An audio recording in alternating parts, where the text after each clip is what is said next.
दोस्तों, आप देख पा रहे हैं उद्घोष समय न्यूज के माध्यम से मैं संगधर तिवारी। आज हम आपको ऐसी सच्चाई से रूबरू कराने लाए हैं जो इंसानियत को शर्मसार कर सकती है।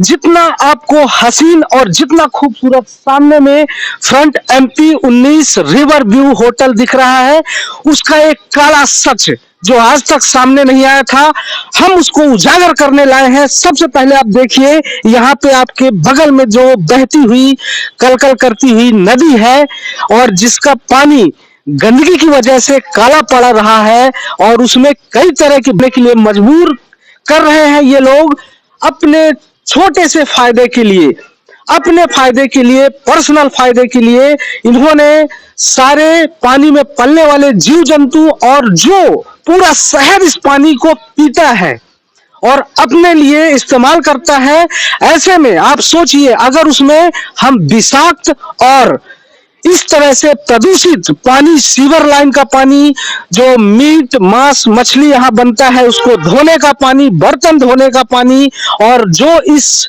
होटल को साफ सफाई करना और नहलाने के बाद इसके अलावा लेटरिन बाथरूम में इस्तेमाल होने वाला पानी अगर डायरेक्ट बिना किसी उसको समुचित व्यवस्था के नदी में छोड़ा जाएगा तो इसका परिणाम क्या होगा। आइए हम आपको ले चलते हैं, दिखाते हैं वो नाला जहां से इस होटल से लगातार कंटिन्यू पानी बह करके सीवर लाइन के माध्यम से आता है। आइए हम आपको एक चीज दिखा रहे हैं, ये आपको सामने में दिख रहा है, ये जो होटल से निकलने वाला गंदा पानी है और सिर्फ आप इसी से अंदाजा लगा सकते हैं कि इतनी महक है, इतनी बदबू है कि यहाँ खड़ा होना दूभर है।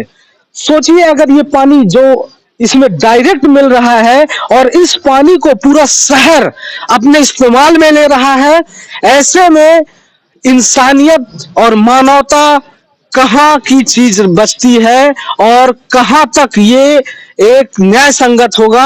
और शासन प्रशासन सभी प्रतिष्ठानों को, होटल हो या कोई भी प्रतिष्ठान, उसको एक निर्देश देती है, आपको भी पता है उन निर्देशों को हमें मानना होता है, उन मापदंडों के हिसाब से ये निस्तारण करना होता है। लेकिन इन्होंने पूरा पानी इस नाले के माध्यम से सीधा इस नदी में छोड़ा है, जिसकी वजह से इसकी क्या दुर्गति होगी और आगे चल के ये जो नदी है वो कैसा गंदगी का रूप लेगी। जैसे आपने देखा दिल्ली में यमुना नगर काली पड़ चुकी है प्रदूषण की वजह से, चमड़ा उद्योग और कई तरह के प्रतिष्ठान जो डायरेक्ट अपना प्रदूषित जल नदी में छोड़ते हैं, जिसके वजह से कई तरह की बीमारियां और वहां का जो इंडेक्स है प्रदूषण का, पानी का, जल स्तर का प्रदूषण बहुत ही निम्न श्रेणी में जा चुका है। ठीक इसी तरह आज इस नदी के जो है, नदी की जो दुरहाली है, बदहाली है, इसके लिए ऐसे ही प्रतिष्ठान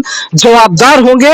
ये हमें तय करना है, आम पब्लिक को तय करना है। यहाँ के लोगों की शिकायत बार बार मिलने के बाद हम जांच पड़ताल में आए और सच के जो है खोज में आए और हमने पाया कि ये वाकई मानवता को शर्मसार करने वाली बात है और आपके सामने हमने इसे दिखाया और ये नाला दिखाया। आइए पास में चलते हैं। गंदे तरीके से ये पानी को देखिए, यहाँ से सीधा डायरेक्ट जो है नदी में बहाया जा रहा है।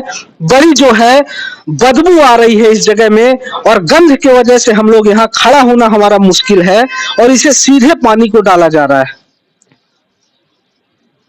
वाले अपने पीने में और अन्य तरह के कामों में इस्तेमाल करते हैं, तो कहां तक ये जायज है, ये बात कहां तक अच्छी है और कहां तक न्याय संगत है, ये आपको फैसला करना है। तो दोस्तों, आपने देखा अभी जिस तरह से यहाँ पे पार्किंग का लॉट बनाया गया है इनके द्वारा, और कोई भी होटल प्रबंधन अगर अपना मैनेजमेंट करता है होटल का तो उसको एनओसी कैसे मिलती है? क्या इसी माध्यम से एनओसी मिलनी चाहिए कि सरकारी जमीन में लोगों के ग्राम पंचायत की जमीन में इस तरह से अव्यवस्थित रूप से पार्किंग करना कहां तक उचित हो सकता है? आपको सोचना है इस बात को। इनको एनओसी कैसे जो है दी गई, जो कि आम जनता को जाने के लिए भी यहाँ प्रॉब्लम हो रही है, समस्याएं हो रही हैं, आपको हम दिखाएंगे। और कैसे अव्यवस्थित रूप से नदी की तरफ जाने वाले रास्ते में और पार्किंग लगा के रखा गया, जबकि एक प्रॉपर समुचित व्यवस्था होती है पार्किंग की, और इसके लिए इनको लाइसेंस और ऑथराइजेशन मिलता है। पर किस माध्यम से, और अगर इसी तरह से करना है तो हर इंसान ये कर सकता है, पर एक इसकी मैनेजमेंट की व्यवस्था होती है और एक इसका एक गाइडलाइन हो सकता है और होता है, जिसका पालन करना इनको कंटिन्यू जो है पालन करना होता है, उसी गाइडलाइन के हिसाब से चलना होता है। तो क्या अव्यवस्थित पार्किंग के माध्यम से जो आम जनता को दिक्कत हो रही है, इस पे शासन की कोई नजर नहीं है। दूसरी बात, अभी हमने आपको दिखाया किस तरह से सीवर लाइन को सीधा नदी के माध्यम से पानी में उतारा जा रहा है, जबकि इसका भी गाइडलाइन है कि एक एसओपी बनाया जाता है, निस्तारण का गड्ढा बनाया जाता है, जो प्रदूषित जल है पहले उस गड्ढे में जाता है और वाटर ट्रीटमेंट प्लांट के माध्यम से फिर वो नदी में जाकर सम्मिलित होता है। पर ऐसा वहां पे कुछ नहीं है। तो ऐसे में सवाल खड़े होते हैं इनको क्लीन चिट देने वाले के ऊपर, इनको एनओसी देने वाले के ऊपर और शासन प्रशासन के ऊपर। और दोस्तों, इसी तरह के खबरों के लिए बने रहिए हमारे साथ। मैं शंखधर तिवारी, उद्घोष समय न्यूज सतना से।